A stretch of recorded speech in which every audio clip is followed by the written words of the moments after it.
இன்றைய தினமலர் செய்தியில் உள்ளாட்சி பணிகளுக்கு கூட பேக்கேஜ் டெண்டர் கடைசி நேர கல்லாகட்டும் நோக்கம் காரணமா என குற்றச்சாட்டு.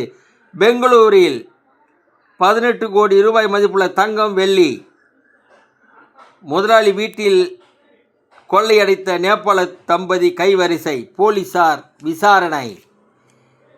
திமுக அமைச்சர் பெரியசாமி சொத்து குவிப்பு வழக்கு இடி நோட்டீஸை ரத்து செய்ய உச்ச நீதிமன்றம் மறுத்துவிட்டது.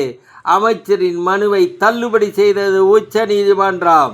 பேச்சு நடத்த அழைக்க வேண்டும் திமுகவுக்கு காங்கிரஸ் அழுத்தம். ஒருவேளை படிந்து விட்டதா காங்கிரஸ்?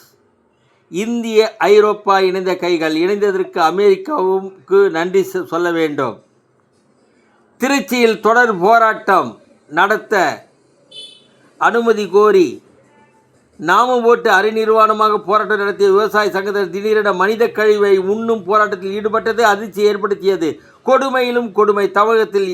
இதனால் திருச்சி கலெக்டர் அலுவலகத்தில் திடீர் பரபரப்பு ஏற்பட்டது. வணக்கம்.